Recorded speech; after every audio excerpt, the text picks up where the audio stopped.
que Jehová Dios hizo todo hermoso y perfecto a su tiempo, al tiempo de Jehová. También discutimos, hermanos, vamos panorámicamente a estudiar cada una de las visiones, abuelo de pájaro. La primera visión es la visión del jinete y los caballos. Vamos a estar discutiendo esto, hermano, no vamos a citar ningún texto bíblico, simplemente vamos a discutirlo, una tertulia abierta para poder tener este estudio lo más rápido posible, para poder ver algunas imágenes. Discutimos, hermanos, que el ángel de Jehová, que no es otro que el mismo Jesucristo preencarnado, que estaba a las afueras, lo que se conoce como el valle de Josafat, el torrente de Cedrón. En esta visión, esta primera visión, se le presenta al profeta. Él ve al ángel de Jehová con otros ángeles, otros siervos del Señor, con siervos de Zacarías, y se le presentan allí 3 caballos que están recorriendo la tierra. Eran 3 caballos que básicamente era un recorrido de inspeccionar, ver cómo estaban todas las cosas. Hermano, discutimos en una de las clases si ese ángel de Jehová es Dios mismo, es Jesucristo preencarnado, omnisciente, omnipresente, sempiterno. Él sabe todo lo que está pasando. Él no tiene necesidad de enviar a ningún ángel, inclusive ni a ninguno de nosotros, para hacer su obra. ¿Por qué? Porque Él es Dios, Él es todopoderoso y es soberano. Simplemente son ángeles que están al servicio de Dios. Hoy día nosotros somos representantes de Jesucristo en la tierra. La palabra del Señor llega a través de su iglesia, que somos cada uno de nosotros. Estos ángeles eran siervos del Señor, que los envía a recorrer toda la tierra, a ver cómo estaba todo el panorama mundial. Ahora, estos caballos tenían 3 colores, a diferencia de la última visión, que eran 4 colores. Hay un color de caballo que aquí no está presentado en esta primera visión, que es el caballo negro. Lo discutimos el domingo anterior, vamos a discutirlo más adelante. Básicamente, el rojo significa sangre, que era el caballo alazán. Sangre simboliza que va a haber muerte, sangre, guerra. El caballo overo, que era una mezcla del color blanco con el rojo, formando como un grisáceo, o en otras versiones lo que llama caballos con pintas, cenizos con pintas. Era una mezcla de juicio, que eran plagas y pestes. Era una mezcla de juicio, por eso estos 2 colores de estos caballos. Y un tercer caballo, que era el caballo blanco, que simboliza que habrá victoria, habrá triunfo en la ejecución de esos juicios. Pero hasta este entonces simplemente todavía están recorriendo la tierra, observando. Son ángeles que están inspeccionando todo lo que está pasando. Algo muy importante, hermano, que el ángel de Jehová le da, se piada de su pueblo y hace una intercesión ante el Padre. Hermano, y lo que es la hermenéutica, uno de los pasajes más poderosos sobre la unión de estas 3 personas. Nosotros somos monoteístas, servimos a un Dios en 3 personas: Dios Padre, Dios Hijo y Dios Espíritu Santo. Si el ángel de Jehová, este ángel que está allí presente en el valle de Josafat, frente a la puerta dorada, la puerta oriente del pueblo, de la entrada de esta ciudad de Jerusalén, y hacia el este está el Olivete, el Monte de los Olivos, algo muy que tenemos que conectar esta visión con la última visión, por estas cosas que discutimos sobre los 2 montes que veremos y este valle de Josafat, o el valle, dice Joel 2:12, el valle de la decisión, que no es otro que el valle de Josafat, donde se encuentra el torrente de Cedrón. Hay una intercesión. Si es Dios mismo, está orando al Padre, hermano, es como esta persona desdoblándose. El mismo Jesucristo, el ángel de Jehová que está.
para el placer. Así que Masada comienza quizás en el segundo siglo antes de Herodes, pero es él quien construye este.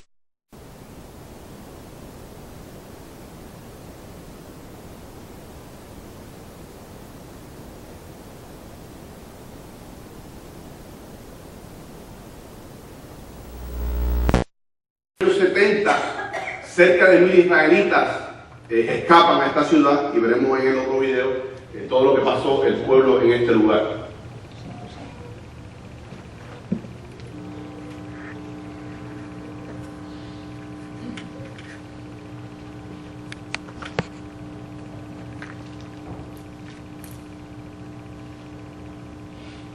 It was 70 AD. Era el año 70 después de Cristo. Los romanos habían destruido Jerusalén, habían destruido el templo, habían asesinado a muchas miles de personas en Jerusalén y a cautivos que habían tomado y llevado al oeste para venderlos como esclavos en el mercado occidental. Los refugiados encontraron su lugar aquí, en este palacio de placer de Herodes el Grande, y aquí consiguieron agua, alimentos, hallaron algo parecido a la seguridad, ya que esta es una fortaleza impenetrable. Los romanos rodearon todo con campamentos y con caballería. También trajeron su propia artillería y comenzaron a lanzar estas piedras. Estas gigantescas rocas aplastaban todo a su paso y rebotaban por todo el campamento. Luego comenzaron a tirar flechas por doquier. Eso fue por 2 años. Los romanos rodearon este lugar y construyeron una trampa para acosar a sus enemigos. La construyeron utilizando esclavos judíos, de modo que los defensores no mataran a sus amigos que estaban construyéndola. La rampa de sitio alcanzó la cima. Los romanos usaron esta posición ventajosa para destrozar lo último de la pared en la cima y luego se retiraron para prepararse para el gran ataque al día siguiente. El objetivo era matar a todo hombre, mujer y niño en este campamento. Desde el punto de vista romano, esto solo estaba asegurando la ley y el orden del Imperio Romano. El defensor Eleazar Benaía y sus hombres con sus esposas y niños sabían perfectamente bien lo que le pasaría después. Ellos tendrían que tomar una decisión.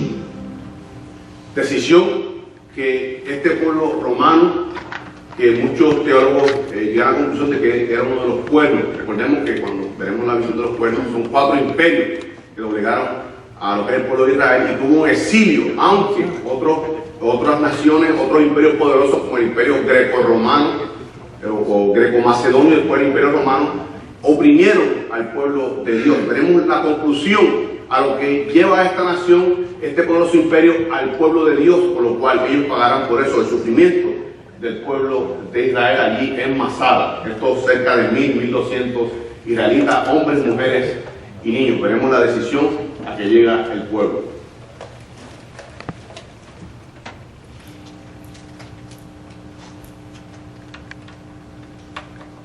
Eleazar ben Yair and his men Eleazar Benaía y sus hombres se reunieron en un lugar como este, una sinagoga. En este caso, una donde tomaron muchas decisiones importantes, porque tenían que tomar una decisión verdaderamente importante, a saber, ¿moriremos por nuestra propia mano con honor o en manos de los romanos con deshonor y violación o tortura?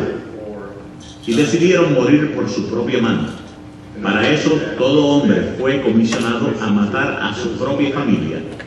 Y luego ellos sortearían el nombre del que mataría a aquellos que hubieran quedado, y después el hombre mataría a estos 9 para entonces caer él sobre su propia espada. Antes de hacer eso, este último prendió fuego al almacén de comida aquí, de forma que cuando los romanos llegaran vieran que no cometieron suicidio porque no había comida. En efecto, decidieron morir con honor.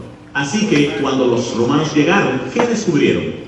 Descubrieron muerte y silencio. Casi 1000 cuerpos de hombres, mujeres y niños. Un gran incendio donde la comida fue almacenada en silencio.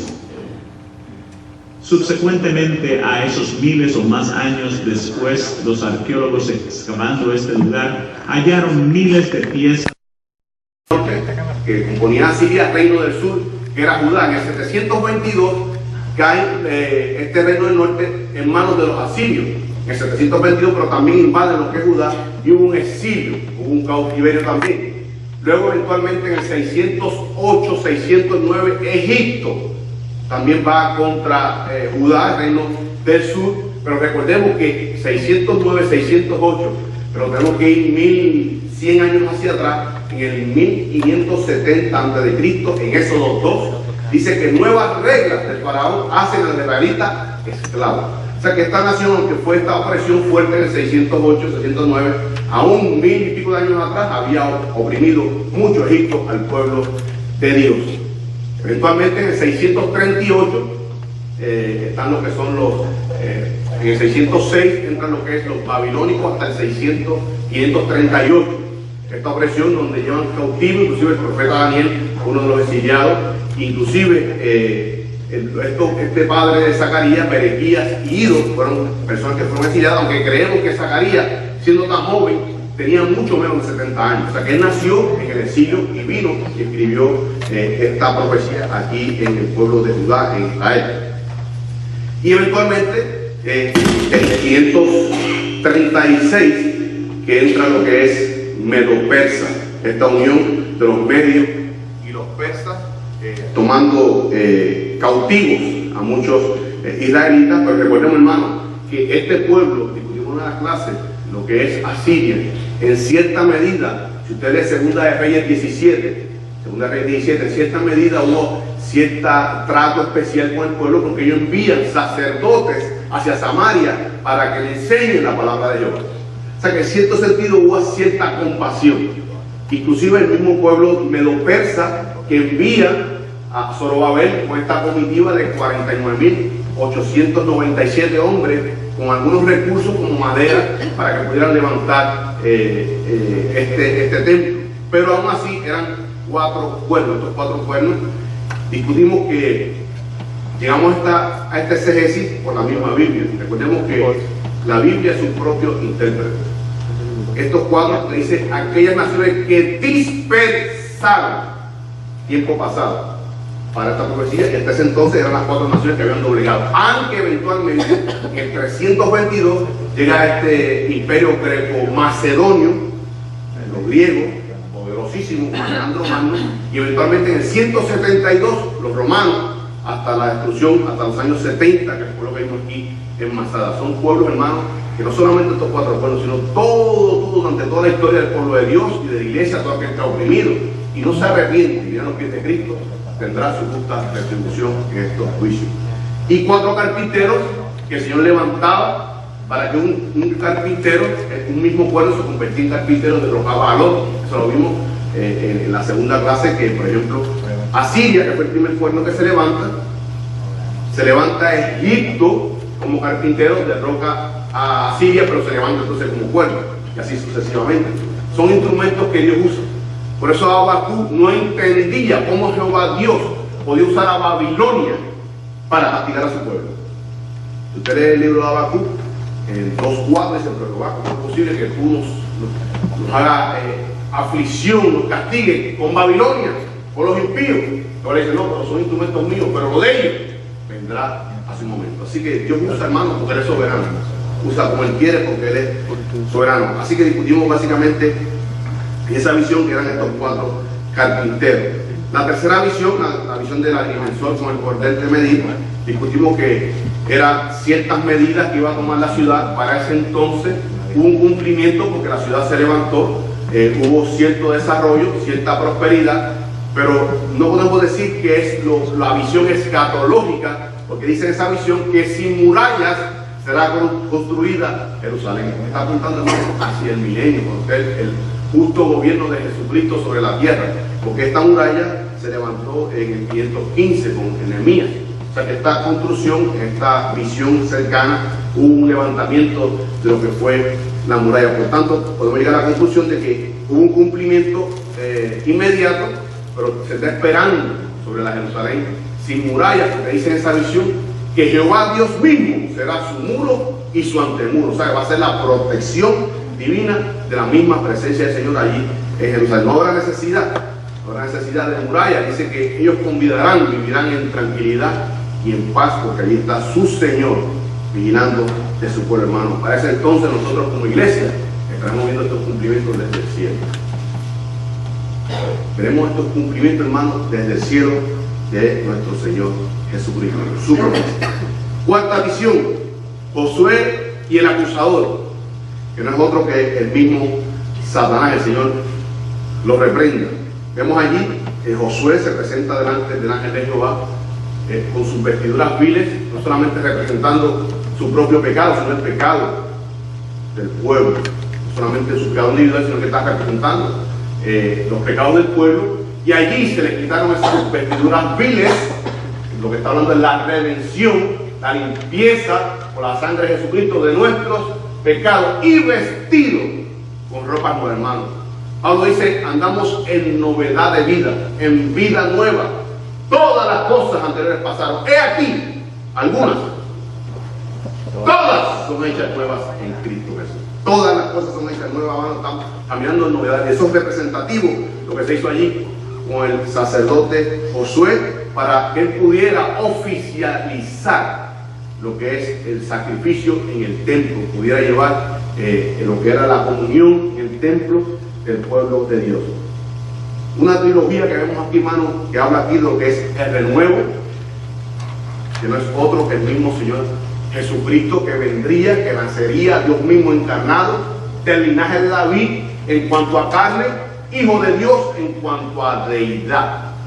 Cuando la Biblia dice hijo de Dios, está diciendo que es Dios mismo. Hace varias semanas dimos un seminario en otra iglesia local, y para poder explicar esto, hermano, de cómo Dios, hablando de lo que es la preexistencia de Jesucristo como Dios, lo explicamos de esta manera: yo soy padre la misma edad que tiene mi hijo mayor. Yo soy padre, usted es padre, desde la misma edad que tiene su hijo mayor. Por tanto, si digo que es un padre eterno, el hijo es eterno. O sea, no hay tiempo en Jesucristo, como la segunda persona de la deidad, no hay tiempo, Él es eterno.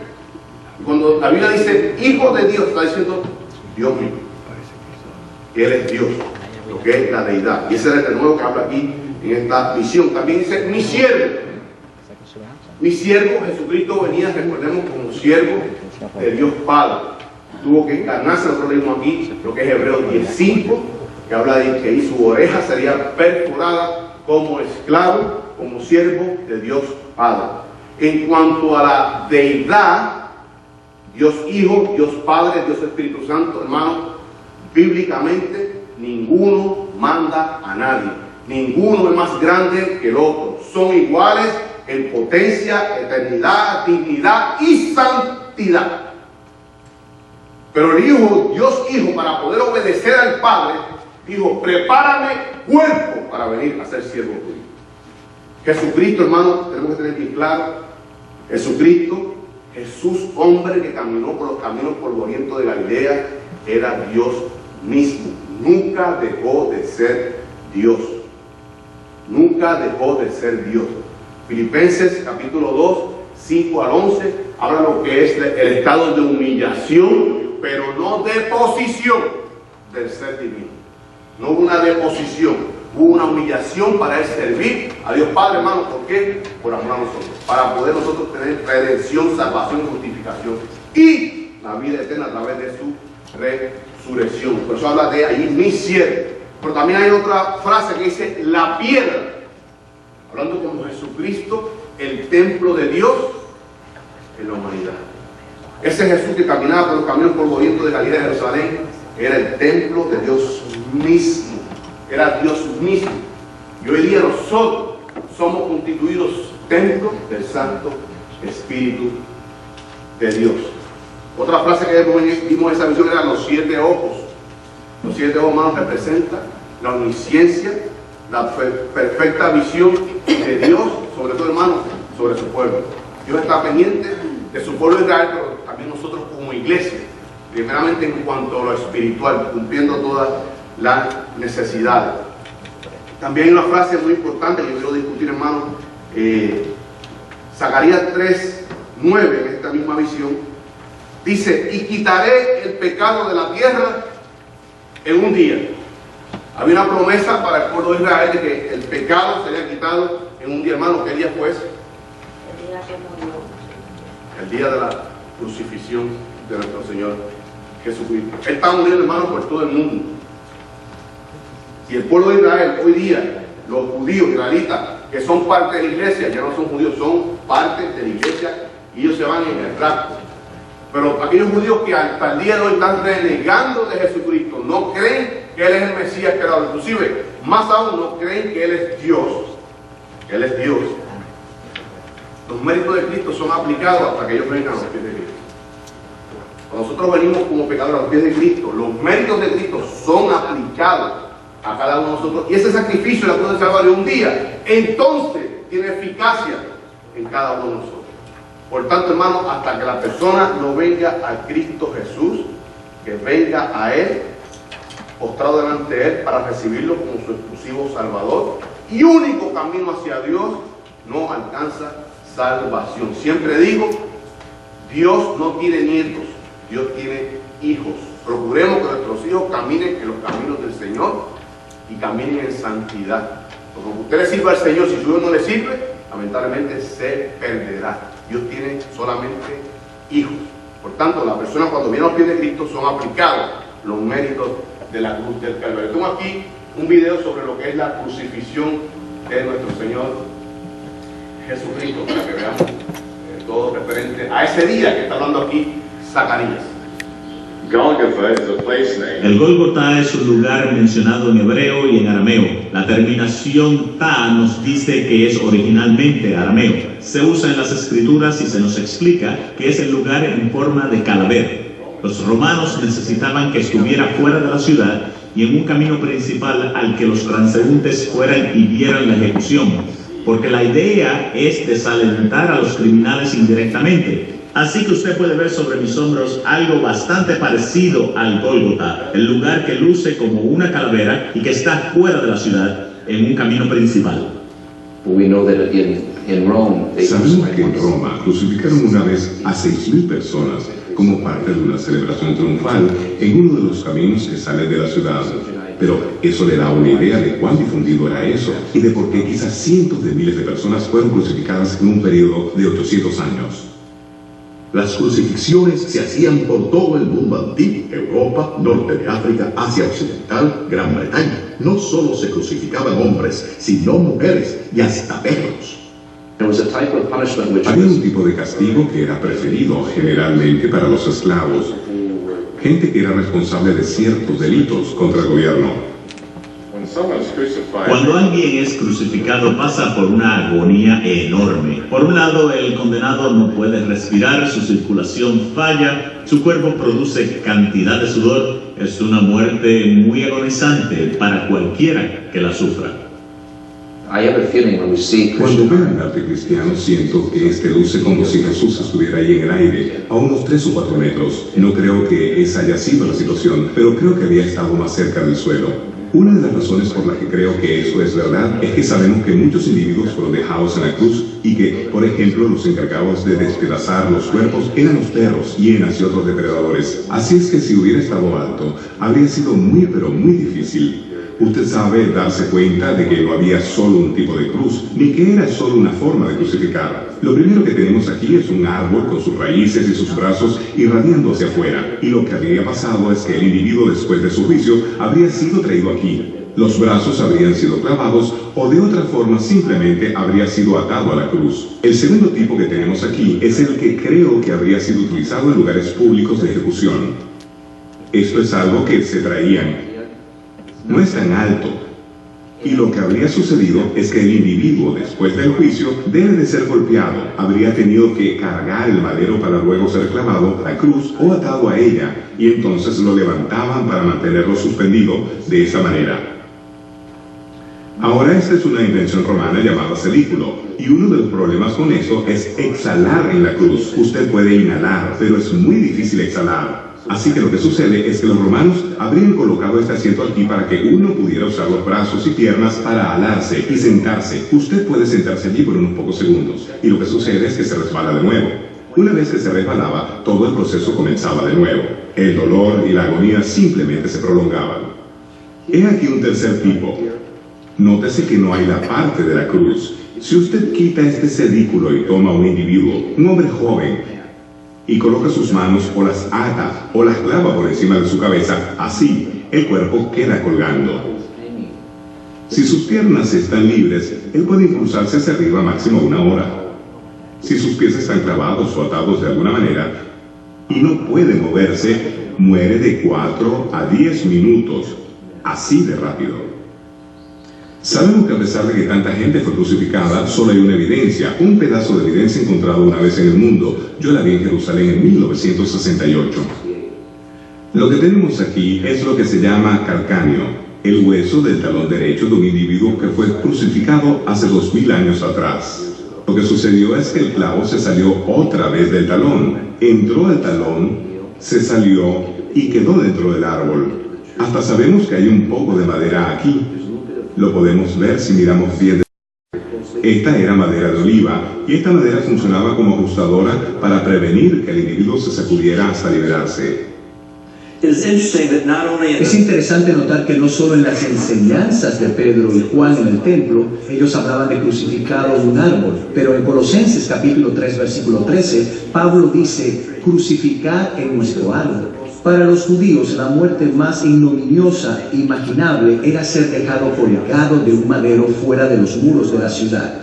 Deuteronomio capítulo 21, 22, 23 dice, maldito por Dios el que es colgado en un madero. Era una muerte maldita porque no tenía un entierro apropiado, lo dejaban ahí para las hienas y los buitres. Es una muerte tan terrible que maldice al que la sufre. Si muere por el sistema judicial judío, el método sería por apedreamiento. Eso no lo maldice, pero si muere por el sistema judicial romano, como lo refirieron a Poncio Pilatos, entonces su muerte lo haría maldito. Quizás no podemos estar seguros. Tal vez había un motivo para que si sufría esa clase de muerte la gente no pudiera continuar creyendo que él es el Mesías. ¿Cómo podría ser un Mesías maldito? Pablo nos dice en las epístolas que todos hemos pecado y hemos caído de la gloria de Dios y que la paga del pecado es la muerte, y esta paga debe ser cancelada. La penalización por el pecado tiene que pagarse, y así Jesús en la cruz pagó ese pecado por toda la humanidad. El poder de Dios, la gracia y el perdón divino fue más fuerte que el lugar más maldito que se pueda imaginar. No hay persona, ni tiempo, ni circunstancia, no hay lugar demasiado maldito para la presencia de Dios para estar aún allí reconciliando al mundo con Él. Muerte de Jesús sacudió el mundo, literalmente. La oscuridad cayó y la tierra tembló. Temiendo por sus vidas, los discípulos se escondieron pensando que serían los próximos en ser crucificados. 3 días después, las mujeres visitaron la tumba e hicieron un descubrimiento sorprendente que también estremeció al mundo. Su resurrección, hermano. Y a ese día se refiere aquí Zacarías, que quitaría el pecado en un solo día, un solo sacrificio de una vez y para siempre, perfecto, completo, absoluto. Hermana Loya, ¿tiene un comentario? Sí, he oído a varias personas predicar, decir que cuando él pidió agua, le dieron hiel con vinagre, pero que eso se utiliza allí como un narcótico. Por eso es que le escupió y no a un analgésico, por eso es que le escupió y no lo aceptó.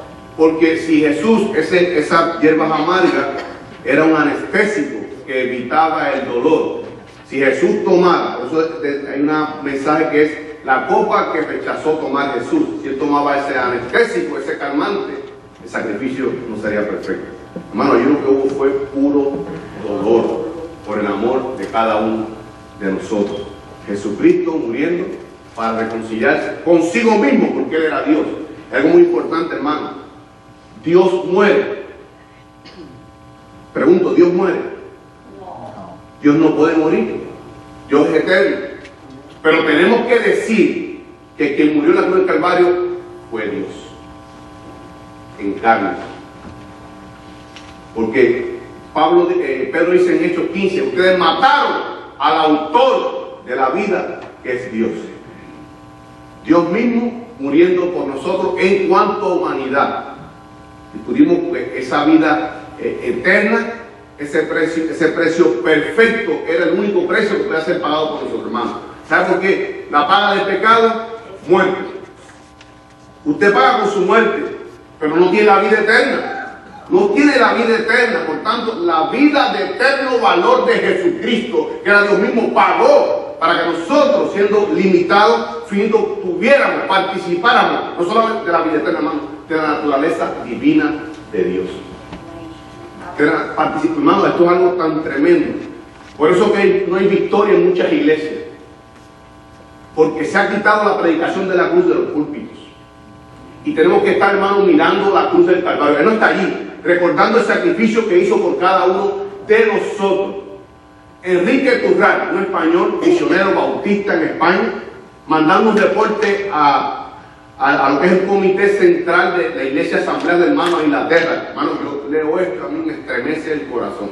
Este hombre dice que la misión, levantando esas iglesias en España, él manda este informe, básicamente es una carta muy personal que ha sido publicada.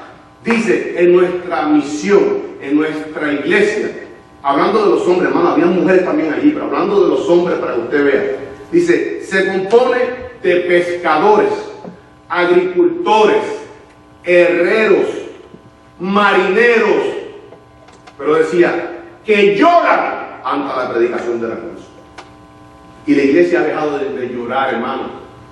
Emoción sana, emoción santa por la cruz del Calvario. Recordemos siempre, hermano, el sacrificio eterno de nuestro Señor Jesucristo.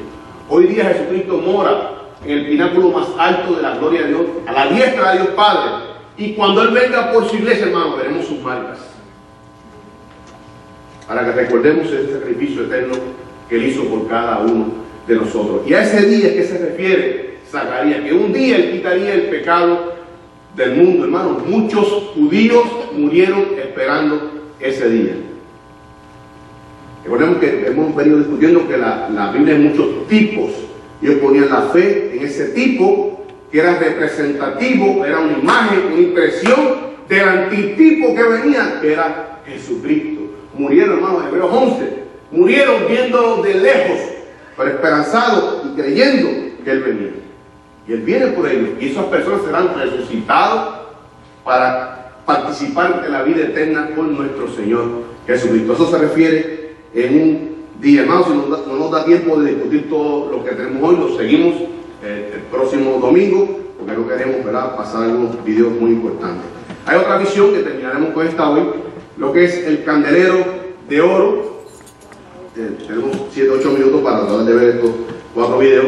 Candelero de oro, que Zacarías 4, 1 al 4, básicamente esta es la quinta visión, donde básicamente se presenta allí 2 olivos, que son los 2 ungidos que representaban lo que era Zorobabel y Josué. Zorobabel representando lo que es la política y Josué lo que es el sumo sacerdocio, la comunión con Dios.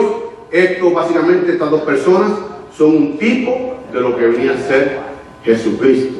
Jesucristo en el milenio, que es el antitipo de estos 2 representados por él allí, va a ser políticamente, va a regir el mundo entero con vara de hierro las naciones, pero también será el sumo sacerdote, Dios mismo, básicamente lo que estamos viendo en esta visión.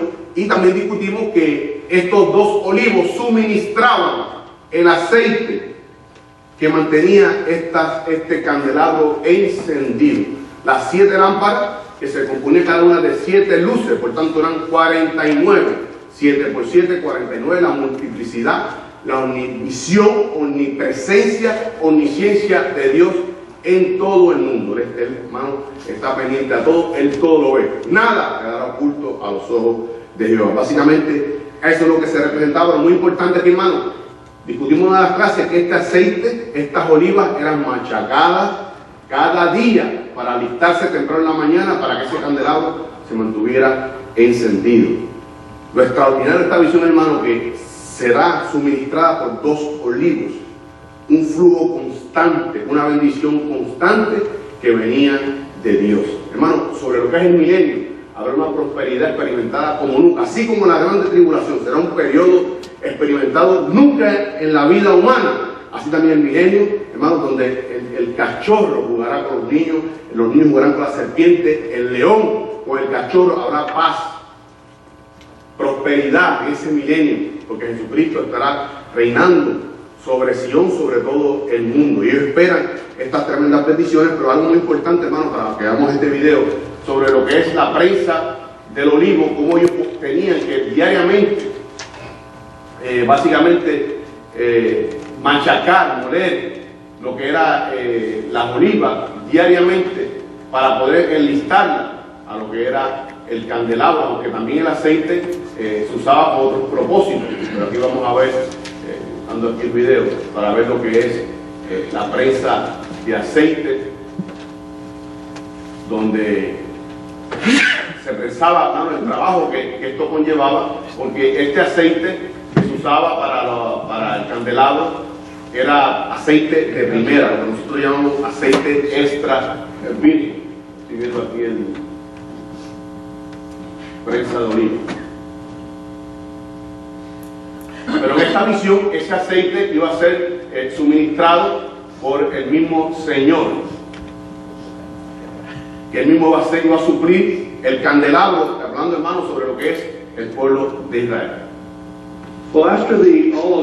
Después que las olivas se golpean y se recogen de los árboles, se traen con burros en cestas al lagar, donde se prensa la oliva que vemos aquí, y que se llama el hebreo Behit Rabal. Aquí puede ver que ellos están vaciando las cestas de olivas en el triturador, porque las olivas están hechas de 1/3 de agua, 1/3 de pulpa y 1/3 de aceite. Y queremos terminar con el aceite. Lo primero que hay que hacer es aplastarlo todo en un puré. Y esto se hace con una gran rueda de piedra caliza que aplasta y va una y otra vez sobre las olivas. Usted puede oír el hueso de la fruta haciendo ruido.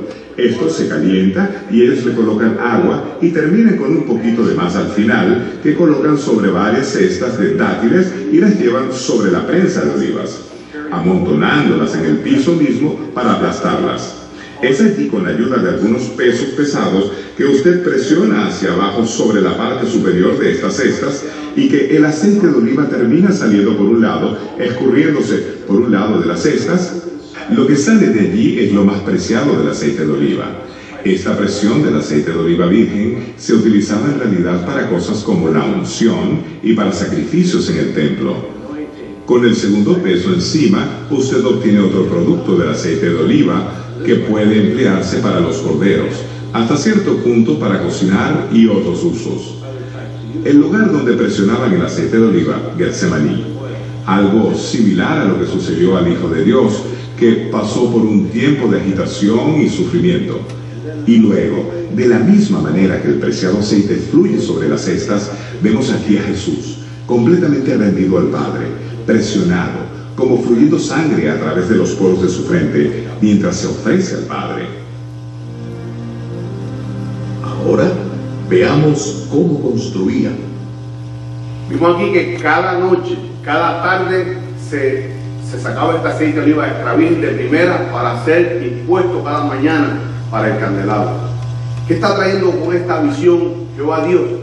Que ustedes no dependerán de eso, sino yo mismo seré el suministro. A través de los canales, ¿quién eran estos canales? Josué y Zorobabel. Hoy día Jesucristo alimenta, suministra a su iglesia por su poder, a través de hombres que Él ha escogido para que alimenten su iglesia.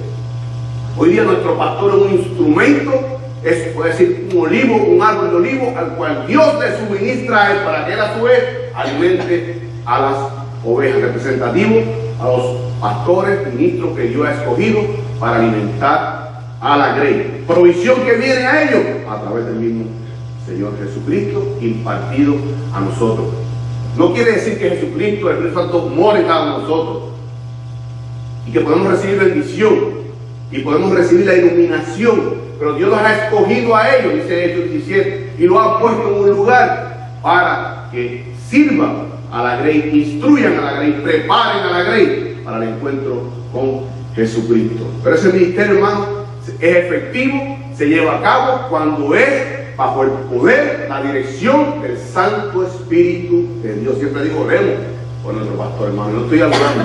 Oremos por nuestro pastor y líderes de nuestra iglesia, para que esta iglesia siga creciendo en el conocimiento de Dios y sea manifiesto el poder de Dios, el amor de Dios en esta comunidad. ¿Por qué? Por el amor que nos tengamos los unos a los otros. Cuando las personas visiten, vean, esta gente, esta congregación, verdaderamente son hijos de Dios porque se aman. Aquí se expone la palabra de Dios y se vive a Cristo en cada uno de nosotros. Que seamos ejemplos de la comunidad del mundo y delante del Señor. Hermanos, seguiremos con la segunda parte, la segunda parte de esta visión y las otras 3 visiones el próximo domingo. ¿Alguna duda, comentario, pregunta? Omar. Eso de el olivo y el candelero para mí ha sido muy grande, eficaz.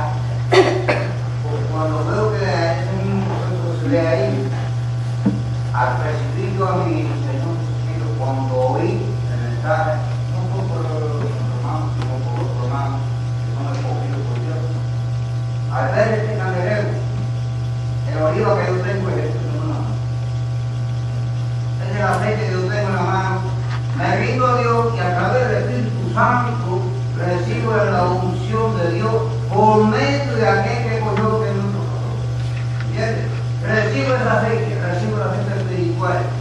Doblo mis rodillas, no importa la hora que sea la madrugada. Porque si no tengo en mi mano, no tengo el aceite y la unción de Dios. Porque es el aceite verdadero de Dios, que la palabra viva que edifica a cada uno espiritualmente. Por eso que esta iglesia va creciendo. No somos muchos, pero una iglesia pura, que sea santa delante de nuestro Señor Jesucristo. Y este candelero que derrama el Espíritu Santo por medio de nuestro pastor no es para adorarlo, sino todos los rodillas constantemente por la madrugada, orando por él, para que esta iglesia pueda crecer en amor, como manda el Señor, como el Señor murió en la cruz por nosotros. Así murió él por nosotros, así tenemos que nosotros amarnos de verdad, no con comentarios fuera de nosotros, ni con comentarios de esto ni de lo otro, sino cuando hay un comentario, Señor, déjame buscar tu palabra para que mi boca pueda salir y fluir palabras que es eficaz. Eso es lo que tenemos sobre el candelero, porque él tiene muchas cosas más. Le sacaría a él para debatir completamente un día y noche, pero uno no lo puede expresar todo lo que es. Insondable la palabra de Dios. Hermano, tenemos que volver la iglesia, en términos generales, al grito de la reforma. Sola fe, sola escritura. Todo lo que usted necesita para su vida está aquí. Este es el suministro de Dios que ha dejado.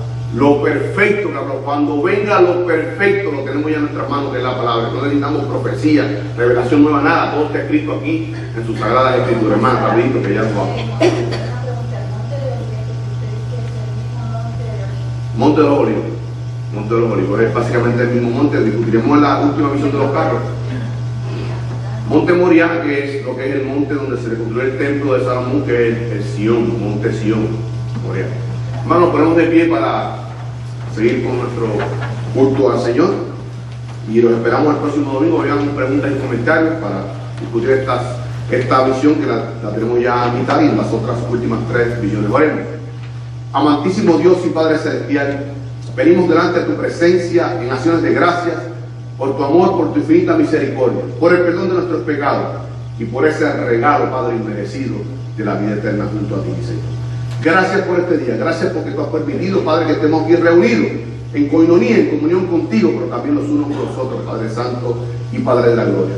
Te damos gracias, Padre, por tu palabra, mi Señor, porque podemos abrir lo perfecto que son tus escrituras, Padre, escudriñarlas, y tu Santo Espíritu ilumina nuestras mentes para poder entenderla, Padre Santo, y aplicarla a nuestras vidas, Padre Santo. Gracias por estas visiones que venimos estudiando durante estos últimos domingos. Gracias por esta bendición. Gracias por el conocimiento que tú nos das cada día. Gracias porque tú, a través de su ministro, Padre, que es tu palabra, tú nos alimentas y crecemos porque somos piedras vivas, anexadas a la piedra del ángulo que es Jesucristo. Y como estamos vivos y tú estás vivo, crecemos, Padre Santo, en tu voluntad y propósito, Padre Santo. Ayúdanos como iglesia, Padre Santo, a manifestar, a exhibir, a proyectar tu amor, Padre, en esta iglesia local, mi Señor.